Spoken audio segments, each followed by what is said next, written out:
Hello dear students, आज का हमारा जो वीडियो है वो रहेगा प्रश्नावली 6 से रिलेटेड, जो कि त्रिभुज की है। तो जो इस बार का मॉडल पेपर जो ब्लूप्रिंट आया है उसमें इसके अंक दे रखे हैं 4। 3% इसमें से आएंगे। 2 क्वेश्चन 1-1 नंबर के रहेगा और 1 क्वेश्चन रहेगा 2 नंबर का। तो बेसिकली जो 1-1 नंबर के क्वेश्चन है वो हमारे 6.1 एक्सरसाइज से देखने को मिल सकते हैं और 6.2 में से, और जो क्वेश्चन 2 नंबर का वो 6.2 में से देखने को मिल सकता है। और जो 1 नंबर वाले जो क्वेश्चन है वो हो सकते हैं बेसिक क्वेश्चन। तो ये तो समरूपता से रिलेटेड हो सकते हैं। समरूपता में जैसे कसौटी वगैरह होती है, कसौटियाँ जैसे आपने पढ़ी होगी, AA कसौटी, SAS कसौटी, ठीक है ना। इस तरीके से और भी जो होती है SSS, इस तरीके की जितनी भी कसौटी होती है उनसे रिलेटेड क्वेश्चन हो सकता है, या फिर रिक्त स्थान का वीडियो हो सकता है। त्रिभुज की समरूपता की परिभाषा का क्वेश्चन हो सकता है। ऐसे छोटे छोटे क्वेश्चन आएंगे। तो पहले हम इसके बारे में देखिए, जो इम्पोर्टेंट क्वेश्चन है छोटे छोटे वो मैं क्वेश्चन बता देता हूँ। फिर 6.1 को सोल्व करेंगे। फिर 6.3 है वो अपन बाद में देखेंगे। उसमें जो भी सिद्ध करने वाले क्वेश्चन हैं उनमें इंपॉर्टेंट क्वेश्चन बता दिए जाएंगे। तो पहले छोटे छोटे क्वेश्चन है कुछ, वो मैं करवा देता हूँ। तो देखिएगा, हमारा जो क्वेश्चन है वो कुछ इस प्रकार है कि ऐसे कोई कसौटी से रिलेटेड क्वेश्चन हो ऐसे पूछे जाएंगे कि निम्न में से कौन सी समरूपता की कसौटी नहीं है। देखो, समरूपता की कसौटी आपने जो 9th क्लास है उसमें पढ़ाई जाती है कि AAA कसौटी क्या होती है, SAS कसौटी क्या होती है, SSS, ASS, इनमें से वो कौन सी कसौटी है जो आपने कभी पढ़ी नहीं है या फिर होती नहीं है। तो देखिए, तीनों भुजाओं के लिए जो एंगल होते हैं, तीनों एंगल, उसके लिए AAA कसौटी होती है, SAS भी होती है और SSS भी होती है, लेकिन ASA ये वाली कसौटी नहीं होती है। तो ये सामने वाला प्रश्न में पूछ रहा है कि कौन सी है जो नहीं होती है, तो हमें इसी का उत्तर देना था। तो हमारा जो इस क्वेश्चन के लिए जो राइट आंसर है वो हो जाएगा द। तो इस तरीके के कसौटी से रिलेटेड क्वेश्चन पूछे जाएंगे। तो ये कसौटी से रिलेटेड क्वेश्चन थे। इसके बावजूद देखिए, जो समरूपता की प्रश्नावली, इसमें जनरली देखो इसमें त्रिभुज की तुलनाएं होती है। तो 2 त्रिभुज देगा आपको किसी भी प्रश्न में, ठीक है। तो एक तो समरूपता की कसौटी में हम 2 नियम पढ़ेंगे। समरूपता सिद्ध करने के लिए 2 आधार है। एक तो हो गया कोण के आधार पर, और एक हो गया उसकी भुजा। तो हम क्या करेंगे, 2 त्रिभुजों में कोण तो हमें एज इट इज एक समान चाहिए होते हैं। कोण है वो तो क्या होने चाहिए, समान। और जो भुजा है उसका अनुपात जब बराबर दिखाई दे हमें किन्हीं 2 त्रिभुजों में, तो हम कह सकते हैं कि वो दोनों त्रिभुज कैसे त्रिभुज होते हैं, समरूप त्रिभुज होते हैं। तो किन्हीं भी 2 त्रिभुजों में समरूपता सिद्ध करने के लिए ये 2 फैक्टर है वो होने जरूरी होते हैं। तो रिक्त स्थान के क्वेश्चंस भी इस प्रश्नावली से अच्छे खासे उठ सकते हैं, ऑप्शन वाले क्वेश्चन भी उठ सकते हैं। तो समरूपता की कसौटी के लिए ये क्वेश्चन हो गए। इसमें जो आधारभूत समानुपातिक परिमेय है, इसमें उस परिमेय के अकॉर्डिंग भी क्वेश्चंस पूछे जाएंगे। तो देखिए, वो परिमेय क्या होती है, जैसा कि ये एक त्रिभुज है, ठीक है। इस त्रिभुज की किसी भी एक भुजा के, चाहे इस भुजा के समांतर ऐसे रेखा खींच दो, या फिर इस भुजा के ऐसे समांतर रेखा खींच दो, या फिर इस भुजा के समांतर ये रेखा खींच दो, मतलब किसी भी त्रिभुज में आप जो 3 भुजा होती है उन तीनों भुजाओं में से किसी एक भुजा के अगर समांतर कोई एक रेखा खींचते हो, तो मान लेते हैं कि हम इस रेखा को खींच रहे हैं, ठीक है, और ये दोनों रेखाएं आपस में समांतर है। तो ये जब समांतर रेखा खींची जाती है तो ये क्या करती है कि ये जो बाकी 2 अन्य भुजाएं हैं, इन दोनों भुजाओं को बराबर अनुपात में बांटती है। मतलब जहाँ जहाँ काट रही है इन दोनों का जो अनुपात, अगर हम इस त्रिभुज का नाम ABC नाम दें और ये जिन बिंदुओं पे काट रहा है उनको D और E नाम दें, तो हम कह सकते हैं इस परिमेय के अकॉर्डिंग की जो AD बट्टा DB है वो किसके बराबर होगा, AE बट्टा EC के। तो ये हमारा जो मेन परिमेय है वो कुछ इस प्रकार की है। इसी से रिलेटेड सारे क्वेश्चंस पूछे जाएंगे। तो आपको ये परिमेय बहुत अच्छे से याद होनी चाहिए कि किसी त्रिभुज की, देखो ये परिमेय 1 नंबर की भाषा में लिखना भी आ सकता है। तो हमें ये चित्र डायग्राम भी बनाना है, ये परिमेय भी लिखनी है और उसकी भाषाई रूप भी लिखना है। मतलब भाषा के रूप में हम लिख सकते हैं कि किसी भी त्रिभुज की एक भुजा के समांतर 2 अन्य भुजाओं को काटते हुए एक रेखा खींची जाए, तो वह उन दोनों भुजाओं को भिन्न भिन्न बिंदुओं पर समान अनुपात में विभाजित करती है, और फिर ये इसका जो मैथमेटिकल इसका जो थॉट है, जो इसका कंक्लूजन है, इसका पूरा जो निष्कर्ष है वो ये मैथमेटिक के रूप में आप लिख सकते हो। तो ये परी में रहेगी अपनी और इससे रिलेटेड क्वेश्चंस पूछे जाएंगे। तो जो कुछ छोटे इंपॉर्टेंट क्वेश्चंस हैं एक बार वो हम क्वेश्चंस देख लेते हैं, फिर ये इससे रिलेटेड एक्सरसाइज 6.1 भी सोल्व करेंगे और 6.2 3 के भी जो इंपॉर्टेंट क्वेश्चन हैं उन्हीं को सोल्व करेंगे, क्योंकि 2 नंबर का एक ही क्वेश्चन आना है, बाकी छोटे क्वेश्चन आने हैं। तो पहले छोटे छोटे क्वेश्चन देख लेते हैं। तो देखिए हमारा जो क्वेश्चन है वो कुछ इस प्रकार है कि चित्र में DE BC के समांतर है। मतलब देखिए ये जो DE है ये वाली रेखा इस BC रेखा के क्या है, समांतर है। ठीक है, और यदि AE बट्टा EC है वो 3/2 है। मतलब A से E इसका अनुपात और EC मतलब इसका अनुपात, इन दोनों का जो अनुपात है वो हमें 3/2 दे रखा है। ठीक है, और AD की लंबाई, A से D की लंबाई, ये वाली लंबाई हमें दे रखी है, तो हमें D से B की लंबाई ज्ञात करनी है। तो देखिए ये जो हमारी जो थ्योरम है उससे डायरेक्टली रिलेटेड क्वेश्चन है, तो आधारभूत समानुपातिक परिमेय को हम ऐसा का ऐसा ही अप्लाई करते हैं तो इसका आंसर निकल कर आ जाता है। तो देखिए हम जानते हैं कि जो आधारभूत समानुपातिक परिमेय से, आप इसको शॉर्ट में BPT लिख सकते हो, बेसिक फंडामेंटल थ्योरम। तो BPT से आप क्या लिखोगे, देखो यहाँ से हमें आधारभूत समानुपातिक परिमेय से, देखिए हमें पता है कि A से ये जो DE पैरेलल है BC के, BC हो तो ऐसा है, तो जो BPT है वो ये कहती है कि AD बट्टा DB बराबर होगा किसके, AE बट्टा EC के। अब जो हमें प्रश्न में दे रखा है उनके अपन वैल्यूज़ पुट कर देते हैं। तो देखिए लिखेंगे प्रश्नानुसार, इसको आप समीकरण 1 नाम दे दीजिए। देखिए प्रश्नानुसार हमें दे रखा है A से E बट्टा E से C तो है 3/2 तथा A से D है वो है 2.7। ठीक है, तो आप इसको वैल्यू समीकरण 1 में रखोगे तो लिखना समीकरण 1 से समीकरण 1 में जैसे ही आप वैल्यू रखोगे AD की 2.7 बट्टा DB जो हमें ज्ञात करना है बराबर है किसके, AE बट्टा EC जो हमें दे रखा है 3/2। ठीक है, तो यहाँ से आप जैसे इनको वज्र गुणा वगैरह करते हो तो देखिए DB की जो वैल्यू है वो DB तो जाएगा इस तरफ गुणा में और इन सब को अपन इस तरफ भेजेंगे तो 2.7 गुणा 2/3। ठीक है, DB 27, देखिए आप इसका दशमलव हटा दो या फिर इसको जब गुणा करोगे तो 27 दूना 54 और एक अंक बाद में दशमलव और यहाँ पर 3। ठीक है, तो जो DB है वो देखिए आप इसमें 3 का भाग दोगे तो 18 36 18 3 54 होते हैं, तो 18 बार जाएगा, एक अंक बाद में दशमलव है तो यहाँ दशमलव आ जाएगा। ठीक है, तो इसकी जो सेंटीमीटर में दे रखा था AD, तो DB भी सेंटीमीटर में, तो ये 1.8 सेंटीमीटर इसका आंसर आ जाएगा। तो इस तरीके से छोटे क्वेश्चन से वो डायरेक्टली BPT के अकॉर्डिंग, मतलब BPT से रिलेटेड क्वेश्चन आपके ज़रूर देखने को मिलेगा। तो आप इस थ्योरम को ज़रूर याद रखें कि रेखा समांतर दे रखी है तो ये अनुपात निष्कर्ष में आता है। ठीक है, और ये अनुपात आपको दे तो ये रेखा समांतर निष्कर्ष के रूप में आती है। BPT का विलोम और BPT डायरेक्टली आपको अच्छे से याद होनी चाहिए। तो लगभग इसी से रिलेटेड आपका क्वेश्चन एग्जाम में देखने को मिल जाएगा। तो चलते हैं फिर नेक्स्ट क्वेश्चन में। तो देखिए हमारा जो क्वेश्चन है वो कुछ इस प्रकार का है कि निम्न आकृति में आपको 2 चित्र दे रखे हैं, एक तो ये त्रिभुज ABC है और ये XYZ है।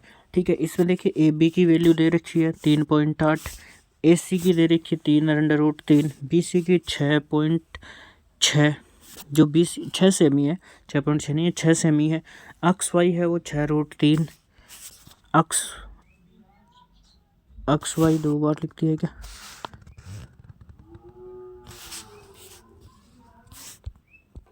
ये XZ है भाई, XZ, ये जो XZ था वो 7.6 है और जो ZY है वो 12 सेंटीमीटर, कोण है 60, कोण भी 70, तो कोण Y हमें ज्ञात करना है। ठीक है, तो देखिए सबसे पहले आप इसमें क्या कीजिए, इन दोनों आकृतियों को देखिए इसकी भुजाओं का, किन 2 भुजाओं का अनुपात आपको बराबर दे रखा है वो डिसाइड करते हैं पहले। तो देखिए इन दोनों त्रिभुजों में हम भुजाओं का अनुपात निकाल कर देखते हैं। जनरली आप देख रहे हो, देखो यहाँ पर आप पॉइंट को भूल जाओ एक बार तो आपको दिखेगा 38 और यहाँ 76, तो 38 दुआ 76 होते हैं, तो इन दोनों भुजाओं का अनुपात 1/2 आएगा। ठीक है, यहाँ 6 है, यहाँ 12 है, तो हम देख रहे हैं 6 दुआ 12, तो इसका भी 1/2 आएगा। ठीक है, अगला हम देखेंगे कि देखो 3√3 और 6√3, ये भी इसका दोगुना है, तो इसका भी अनुपात 1/√2 आएगा। मतलब इन तीनों भुजाओं का अनुपात बराबर आ रहा है। तो तीनों अगर संगत भुजाएं बराबर है तो ये दोनों त्रिभुज कैसे होंगे, समरूप। तो देखो हम इनको लिखते हैं कौन किस भुजा का बराबर है। तो देखिए जो AC है, AC किसके बराबर आएगा, अक्ष वाई के साथ, इसका अनुपात 1/2 आ रहा है। वो किसके बराबर होगा, देखो A से B, A से जो B है वो है 38, तो 38 दुआ 76, तो ये हो गया अक्ष जेड के। ठीक है, बच गया 6 वाली भुजा BC, तो BC भुजा हमारे 6 है, तो 12 वाली के बराबर होगा, तो ये हो गया ZY के। तो देखिए ये जो तीनों भुजाएं हैं, इन तीनों भुजाओं का आप अनुपात निकालते हो। तो देखिए AC हमें दे रखा है 3√3 बट्टा, तो अक्ष Y है वो 6√3 है। ठीक है, AB देखोगे तो AB है 3.8, तो अक्ष जो जेड है, अक्ष से जेड है 7.6। देखिए जो BC भुजा है वो दे रखी है 6, और जो जेड से वाई है वो दे रखी है 12। तो आप जैसे इनको सोल्व करते हो तो देखिए √3 से √3 कटेगा, 3/6 मतलब 1/2, पॉइंट से पॉइंट कटेगा, 38 दुआ 76 और 6 का 1/2, तो तीनों भुजाओं का अनुपात बराबर आ रहा है। तो यहाँ से आप ये देखो, इस जो समरूपता है उसमें संगत भुजा का पता लगाना बहुत ज़रूरी हो जाता है। तो आप यहाँ पर देखिए कौन सी भुजा कौन सा जो शीर्ष है वो किसके संगत आएगा। आप इस वाले में देख पा रहे हैं कि A अक्ष के साथ है, यहाँ पे भी A अक्ष के साथ है। ठीक है, इसका मतलब अगर हम दो त्रिभुज समरूप कर रहे हैं तो उसमें पहले A लिखेंगे, दूसरे वाले में अक्ष लिखेंगे। ठीक है, आप यहाँ देख पा रहे हो CY के साथ है, इसमें भी CY के साथ है, इसमें B के साथ Z है, इसमें भी B के साथ Z है। तो अगर ऊपर B तो नीचे Z, ऊपर C तो नीचे Y, मतलब ये दो त्रिभुज है। इन दोनों त्रिभुजों में ये दोनों त्रिभुजों का नाम इस तरीके से लिखेंगे।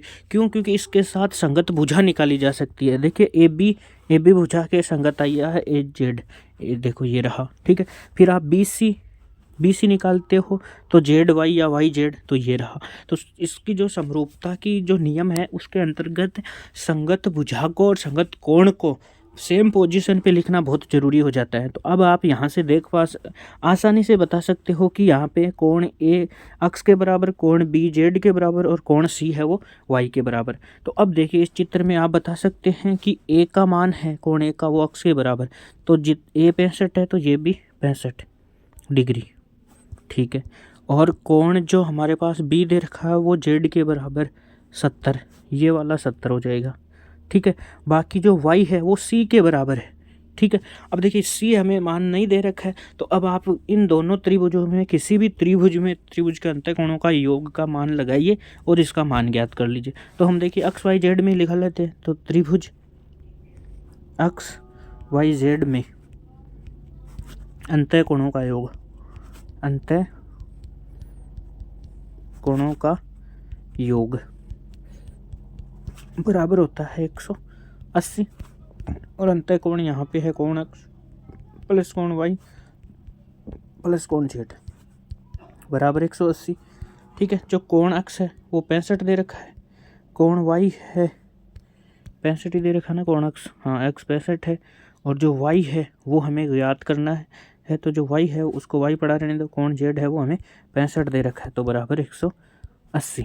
ठीक है, 65 दे रखा है, 70 और 65। ठीक है, आप देखिए ये कोण का चिन्ह अगर आप यहाँ लगाते हो तो भी ठीक है, नहीं लगाते हो तो कोई दिक्कत नहीं, क्योंकि आपने वैल्यू पुट कर। अच्छा, कोण Z 70 दे रखा है, तो आप यहाँ पर 70 पुट करें। ठीक है, आप इन दोनों को जोड़ोगे तो 5 12 और 1 13। ठीक है, प्लस का Y बराबर 180। आप यहाँ से Y की वैल्यू फाइंड आउट करोगे तो 180 माइनस 135, तो Y बराबर, ठीक है, 10 में से 5 गए 5, ठीक है, 7 में से 3 गए 4, 1 में से गया 0, तो जो कोण Y की वैल्यू है वो निकल कर आ जाएगी 45 डिग्री। ठीक है, इस तरीके से आप इन क्वेश्चंस को सोल्व कर सकते हैं। तो इस क्वेश्चन की जो मेन थीम है वो आपको ये समझ में आनी चाहिए कि यदि हमें त्रिभुज की भुजाओं का अनुपात, सिर्फ भुजाएं दे रखी है, तो हम उस भुजा का अनुपात किस तरीके से निकालें। जो भुजाएं बराबर है उनको आप अच्छे से देखें, कौन सा एंगल किस भुजा के बराबर आ रहा है, क्योंकि इन सर्वांग सम और समरूप त्रिभुजों का नाम लिखना बहुत ही इम्पोर्टेंट चीज़ है, जिसके अंतर्गत विशेष ध्यान रखा जाता है कि जो संगत भुजा है, संगत जो भुजा और संगत कोण है वो सेम पोजीशन पे आई। ठीक है, अगर आप ऐसा लिख देते हो कि त्रिभुज ABC, त्रिभुज अक्ष YZ, तो ये गलत हो जाता है। इस जो ये लिखा हुआ उसका मतलब ये है कि C है वो कोण Z के बराबर है, कोण B Y के बराबर है, कोण A अक्ष के बराबर है। इससे आपकी कैलकुलेशन मिस्टेक होगी, उत्तर नहीं आएगा। तो ये आप विशेष ध्यान रखें। समरूपता की जो कसौटी है वो यही बताती है कि संगत भाग सेम पोजीशन पे होने चाहिए। ठीक है, फिर चलते हैं किसी और क्वेश्चन में। तो देखिए, जो हमारा नेक्स्ट क्वेश्चन है वो है कि यदि PM समांतर है PM के, मतलब ये जो P से Q है, PQ है वो M से N के समांतर है, PQ पैरेलल है MN, तो ये समांतर है और हमें KP बट्टा PM का जो अनुपात है वो 4/13 दे रखा है और KN 20.4 सेंटीमीटर दे रखा हो, तो KQ हमें ज्ञात करना है।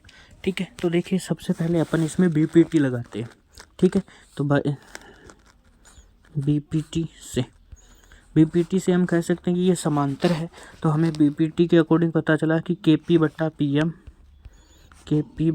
PM है वो बराबर होगा किसके, KQ बट्टा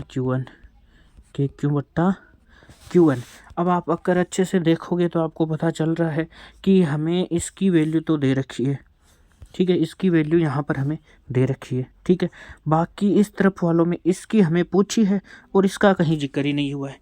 तो इसका जब जिक्र नहीं हुआ है तो हमें इसे हटाना है। ठीक है, और इसे हटाकर हमें जो जिसका जिक्र हुआ है KN उसको लाना है। ठीक है, तो देखिए हम क्या करते हैं, जो चीज़ आपको हटानी है आप उसको ऊपर रखो। ठीक है ना, जैसा कि हमने क्लास में डिस्कस किया था कि जो चीज़ हमें नहीं चाहिए, जिसको हटाना है, आप उस चीज़ को ऊपर रखो। तो आप सबसे पहले इसका व्युत्क्रम कर लो। तो व्युत्क्रम करने पर जैसे व्युत्क्रम करोगे तो PM बट्टा, देखिए इसकी तो वैल्यू रख देते हैं। ठीक है, इसकी वैल्यू KP बट्टा PM 4/13 है और व्युत्क्रम करोगे तो 13/4 हो जाएगी। ठीक है, 13/4, और इस तरफ व्युत्क्रम करोगे तो ये आ जाएगा QN बट्टा KQ। बताइए कोई दिक्कत, यहाँ तक किसी को कोई डाउट नहीं होना चाहिए। इसका हमने व्युत्क्रम करके लिखा है, इसकी जो वैल्यू है वो हमें पर्सन के अंतर्गत 4/13 दे रखी है। जैसे ही व्युत्क्रम करेगा 13/4 हो गई। KQ बट्टा QN का व्युत्क्रम QN बट्टा KQ हो गया। क्यों? क्योंकि हमें QN को हटाना है और जिसको हटाना होता है उसे ऊपर रखते हैं। ठीक है, और इसको हटाने के बाद में दूसरा काम ये होता है कि आप देखिए जो चीज़ आपको लानी है, क्या वो जो आपका अनुपात है जिसको आप हटा रहे हो और जिसको रख रहे हो उन दोनों का योग ही है क्या। आपको लाना है KN, ठीक है। आप देखिए आपके पास त्रिकोण में ये जो BPT है उसके अंतर्गत KQ और QN का अनुपात आएगा, तो क्या KQ और QN को जोड़ने पे क्या KN आ रहा है, सही है। इसका मतलब आपको एक जोड़ने वाला कंसेप्ट काम मिले लेना, तो आप क्या कीजिए, दोनों तरफ एक जोड़ दीजिए।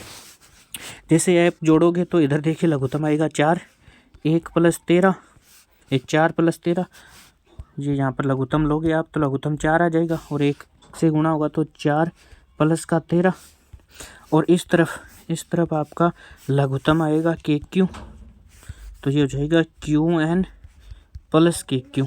ठीक है, जैसे आप इनको जोड़ोगे तो ये हो जाएगा 17/4 बराबर, इन दोनों को आप जोड़ते हो QN और KQ को, तो जो कॉमन होता है वो बीच में से हट जाता है, दोनों में Q है, Q हटेगा तो KN बट्टा KQ। ठीक है, अब KN की वैल्यू आपको दे रखी है यहाँ पर, तो ये वैल्यू पुट कर दीजिए, जो हमें ज्ञात करना था वो आ ही रखा है। तो देखिए 17/4, इसकी वैल्यू दे रखी है 20.4 बट्टा KQ। आप KQ को इस तरफ लेके आओगे तो देखिए KQ तो आ गया ऊपर। ठीक है, और 20/4 को आप लिख लो 204/10, ठीक है। मतलब ये ऊपर इस तरफ पड़ा ही है, ये इस तरफ आ गया, इसको हम उस तरफ भेजेंगे तो ये बट्टा में है तो ये गुणा 17/4 से हो जाएगा 4/17, ठीक है। तो इस तरीके से ये हो जाएगा। उसके बाद देखिए इसको थोड़ा सा कट कर देते हैं ताकि अच्छे से ध्यान में रहे। अब देखिए आप इसको जब काटोगे तो 17 का भाग इसमें जाएगा एक बार, बच गए 3 4 34, 17 2 34, तो 12 बार कट जाएगा। तो जो के क्यू है देखो 12 चौको 48/10 और नीचे 10 है, इसका मतलब एक अंक बाद में दशमलव अर्थात 4.8 सेंटीमीटर। तो के क्यू की वैल्यू ये निकल कर आ जाएगी। तो इस क्वेश्चन की जो थीम है, मतलब इसका कंसेप्ट क्या रहा, इसका जो कंसेप्ट रहा है हमारा वो ये है कि हमें कब एक जोड़ना है, कब किसका व्युत्क्रम करना है, ये चीज़ हमारे दिमाग में कैसे आएगी और किस सिचुएशन में व्युत्क्रम किए बिना एक जोड़े, किस सिचुएशन में हम बिना व्युत्क्रम करे ही एक जोड़ दे, कब व्युत्क्रम करके एक जोड़े, ठीक है। तो ये वाला कंसेप्ट हमारे दिमाग में तब आएगा जब आप बीपीटी लिखोगे, ठीक है। फिर दिया गया अनुपात तो कोई सीधा साधा देगा, फिर आपको ये तय करना है कि जो आपका जो अनुपात या जो दे रखी चीज़ें हैं, जो पूछने वाली चीज़ें, क्या वो वीपीटी के अकॉर्डिंग है, क्या के क्यू और क्यू एन ही दे रखा है या फिर ये पूछा जा रहा है। अगर वो है तो बीपीटी लगाओ, नहीं है बड़ी भुजा दे रखी है तो आपको ये करना है जो आपको पर्सन में, जैसे यहाँ पे के क्यू और क्यू है, ठीक है, आपको जो चीज़ बीपीटी से हटानी है, जैसे हमें यहाँ पर क्यू एन हटाना था क्योंकि इसका कोई जिक्र नहीं है, तो जो हटाना है उसको आप ऊपर रखो, और ऊपर रखने के लिए व्युत्क्रम करना पड़ता है।